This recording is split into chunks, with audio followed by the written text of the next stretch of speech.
हम सब अक्सर सोचते हैं मतलब कि हम जैसे हैं वैसे क्यों हैं। हमारी आदतें, पसंद नापसंद, हमारा स्वभाव, ये सब क्या हमारे अंदर पहले से लिखा है, हमारे जीन्स में, या फिर क्या हम अपने माहौल, अपनी परवरिश, अपने अनुभवों की उपज है। ये सवाल सिर्फ अकादमिक नहीं लगता मुझे, ये तो हमारी पहचान से जुड़ा है। आज हम इसी गुत्थी को थोड़ा सुलझाने की कोशिश करेंगे, हमारे पास जो भी शोध और नोट्स हैं उनके जरिए। हाँ, हमारा मकसद यही है कि इन स्रोतों से जो जरूरी बातें हैं वो निकालें और समझें कि विज्ञान इस पूरी पहेली के बारे में, इस ताने बाने के बारे में क्या कहता है।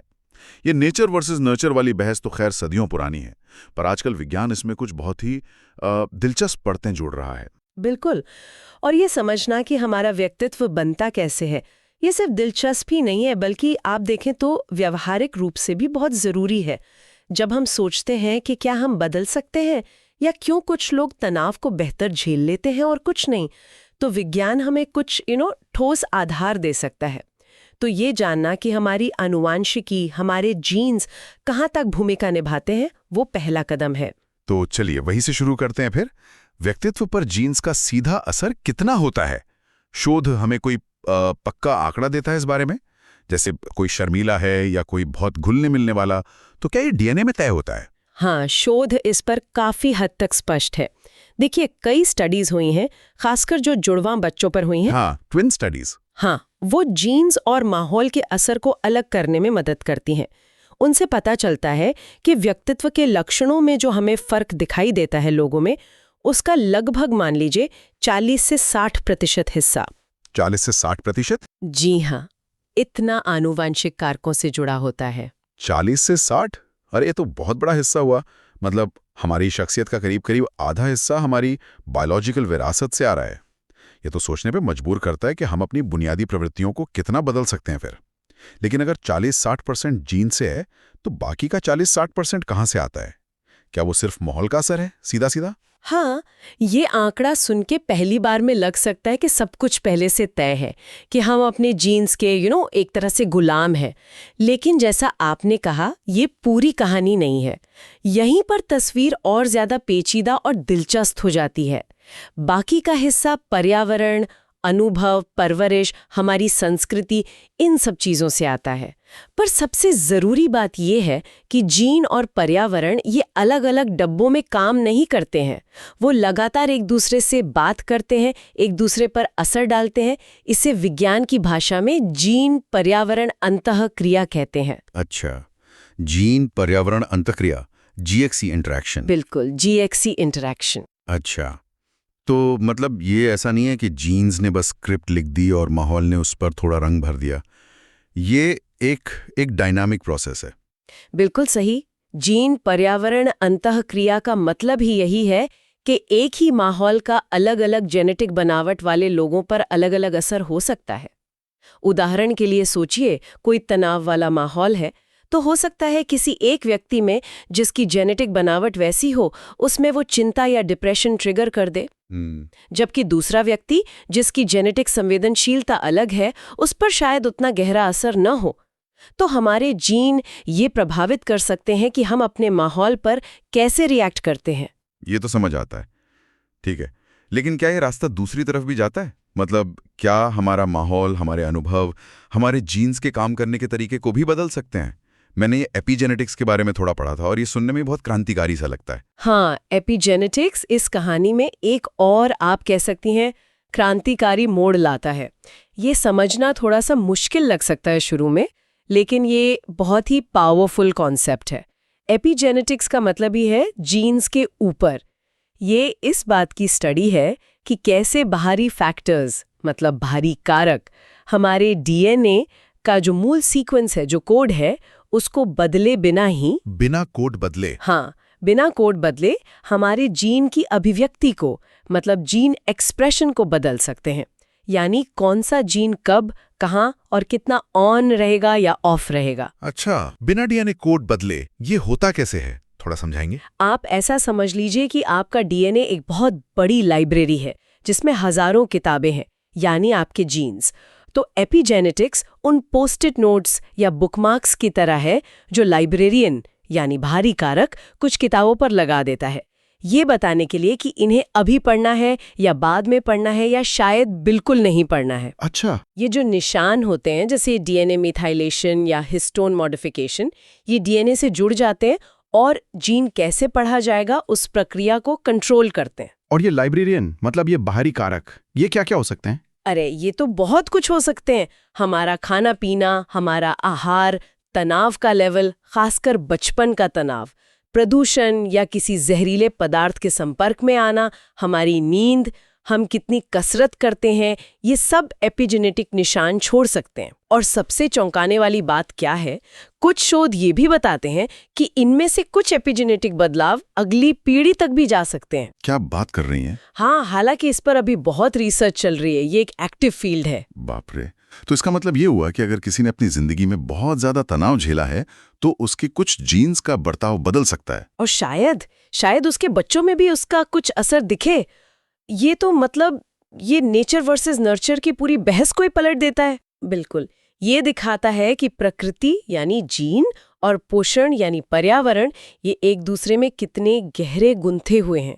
अनुभव सचमुच हमारी बायोलॉजी को बदल सकते हैं, और अगर ये बदलाव उन जीन्स पर होते हैं जो हमारे मूड, व्यवहार या तनाव की प्रतिक्रिया से जुड़े हैं, तो जाहिर है इसका सीधा असर व्यक्तित्व पर पड़ सकता है। ये हमें सिर्फ जीन्स या सिर्फ माहौल के नजरिए से देखने से रोकता है। ठीक है, तो ये समझ आया कि पर्यावरण जीन्स की अभिव्यक्ति बदल सकता है, वो हो गया एपिजेनेटिक्स, और जीन्स पर्यावरण पर हमारी प्रतिक्रिया बदल सकते हैं, वो GXE इंटरैक्शन।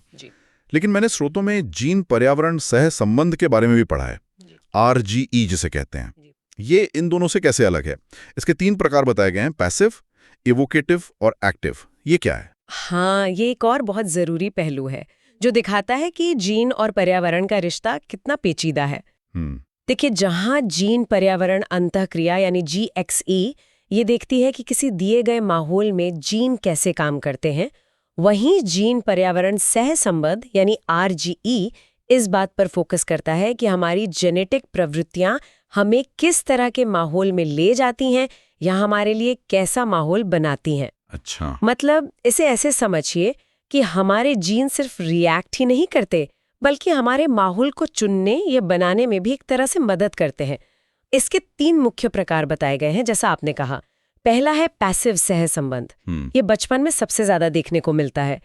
इसमें क्या होता है कि बच्चे अपने माँ बाप से न सिर्फ जीन लेते हैं, बल्कि उन्हें अक्सर वैसा ही माहौल भी मिलता है जो उन जीनों से मेल खाता है, बिना उनके खुद कुछ किए।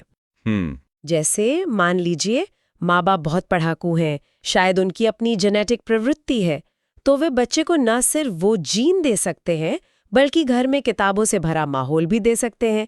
अब बच्चे ने ये माहौल चुना नहीं, ये उसे पैसिवली मतलब निष्क्रिय रूप से मिला है। ठीक है, ये तो समझ आया। माता पिता से जीन्स भी मिले और वैसा ही माहौल भी मिल गया, आसान। दूसरा है इवोकेटिव या उद्दीपक सह संबंध। इसमें क्या होता है कि व्यक्ति की जो जेनेटिक रूप से प्रभावित खासियतें हैं या व्यवहार है, वो दूसरों से एक खास तरह की प्रतिक्रिया उद्दीप्त करते हैं, या कह लीजिए हेरफोरूफन करते हैं, पैदा करते हैं, और ये प्रतिक्रिया उसके माहौल को आकार देती है। अच्छा, कैसे? जैसे मान लीजिए एक बच्चा स्वभाव से ज्यादा गुस्सैल या चिड़चिड़ा है, हो सकता है जेनेटिक कारणों से, तो वो दूसरों से शायद ज्यादा नकारात्मक प्रतिक्रिया पाएगा, जैसे डांट या लोग उससे दूरी बनाएंगे। ये प्रतिक्रिया उसके सामाजिक माहौल को नकारात्मक बना देती है। उसका बर्ताव ही दूसरों से खास रिएक्शन निकलवा रहा है, और इसके उलट एक शांत मिलनसार बच्चा होगा तो उसे सकारात्मक प्रतिक्रिया मिलेगी। अच्छा, यानी हमारा बर्ताव ही जो कुछ हद तक जीन से प्रभावित है, हमारे लिए माहौल बना या बिगाड़ रहा है। बिल्कुल। और तीसरा है एक्टिव या सक्रिय सहसंबंध। इसे निश पिकिंग भी कहते हैं। ये किशोरावस्था और वयस्कता में ज्यादा दिखता है। इसमें व्यक्ति अपनी जेनेटिक प्रवृत्तियों के आधार पर खुद सक्रिय रूप से ऐसे माहौल, दोस्त, शौक या करियर चुनता है जो उसके मिजाज के अनुकूल हो। हाँ, ये तो होता है। जैसे कोई व्यक्ति जिसमें ज्यादा संवेदनशीलता है या इंट्रोवर्जन की प्रवृत्ति है, वो शायद शांत माहौल, आर्ट्स जैसी एक्टिविटीज या अकेले काम करने वाले प्रोफेशन की तरफ जाएगा। कोई जिसे रिस्क लेना पसंद है वो एडवेंचर स्पोर्ट्स या अपना बिजनेस करने की तरफ जा सकता है।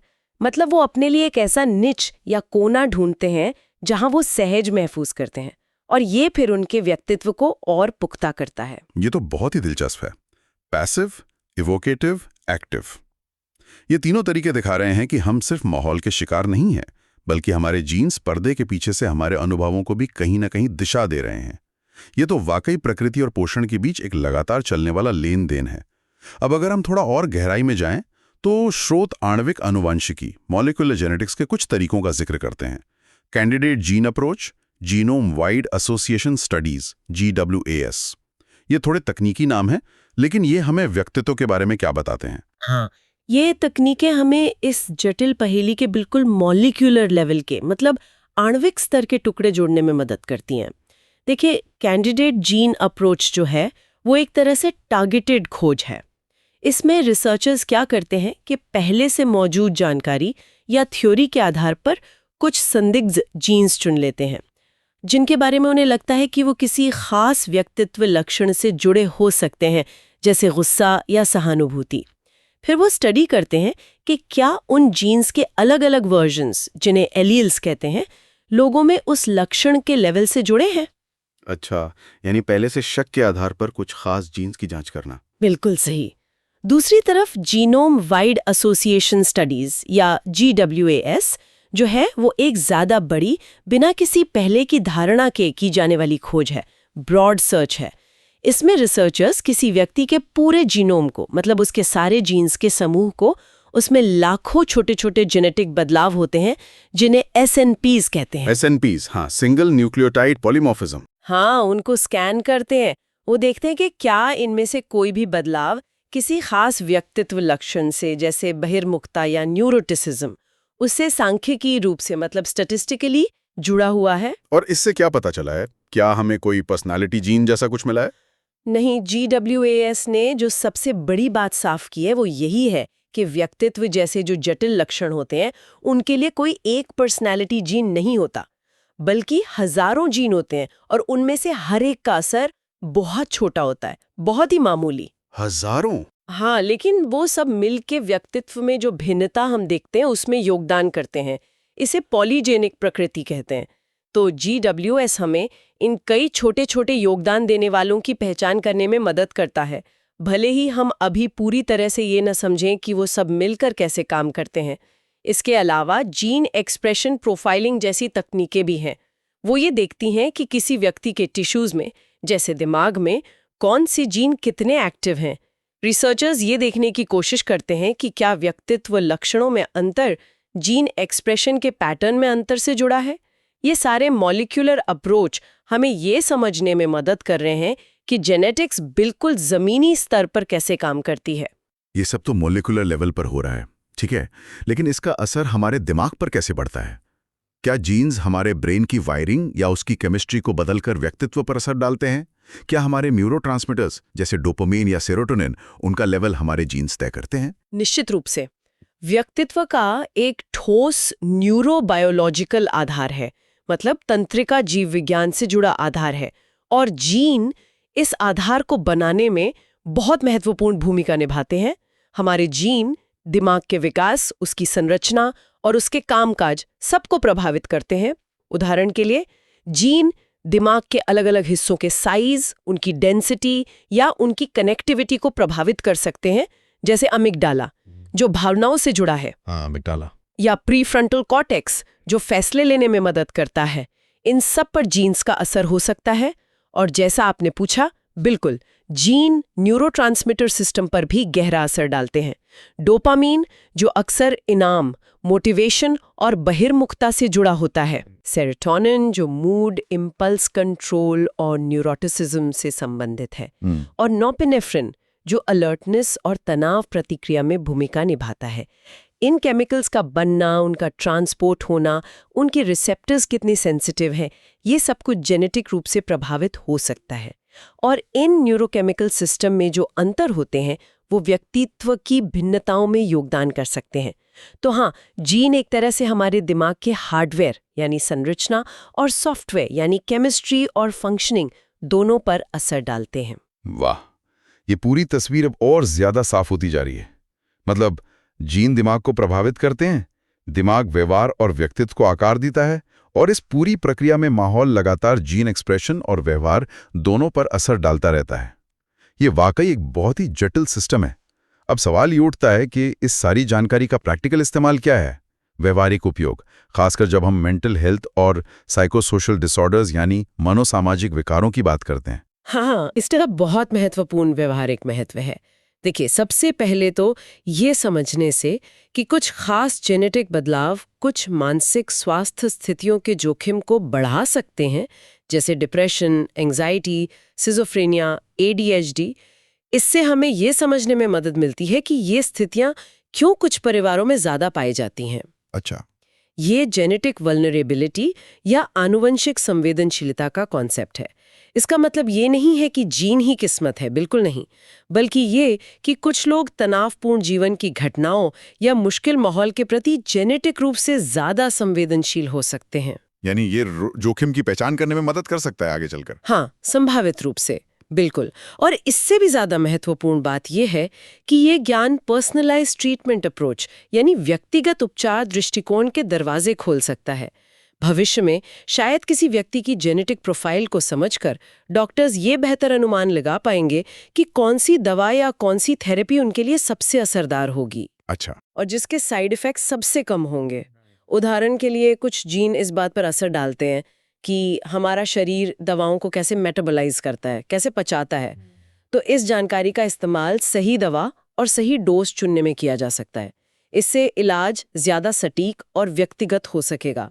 भविष्य के शोध का एक बड़ा लक्ष्य यही है, जेनेटिक, न्यूरोलॉजिकल, साइकोलॉजिकल और पर्यावरणीय कारकों को एक इंटीग्रेटेड मॉडल में जोड़ना, एक साथ देखना। इससे हमें न सिर्फ व्यक्तित्व विकास की सामान्य प्रक्रिया को बेहतर ढंग से समझने में मदद मिलेगी, बल्कि मानसिक स्वास्थ्य समस्याओं के कारणों को समझने, उनकी रोकथाम करने और उनका ज्यादा प्रभावी ढंग से इलाज करने में भी मदद मिलेगी। तो अगर हम इस पूरी चर्चा को अब समेटें तो मुख्य निष्कर्ष क्या निकलते हैं? वो कौन सी एक बड़ी तस्वीर है जो हमें याद रखनी चाहिए? मुझे लगता है कि सबसे महत्वपूर्ण बात ये याद रखनी है कि व्यक्तित्व या तो ये तो या का मामला नहीं है। ये ना तो पूरी तरह से जीन से तय होता है, ना ही पूरी तरह से पर्यावरण से। ये इन दोनों के बीच एक अविश्वसनीय रूप से जटिल, डायनामिक और जिंदगी भर चलने वाली अंतःक्रिया, एक इंटरैक्शन का नतीजा है। हाँ, वो जो 40-60% वाली बात थी आनुवंशिक प्रभाव की, वो महत्वपूर्ण है।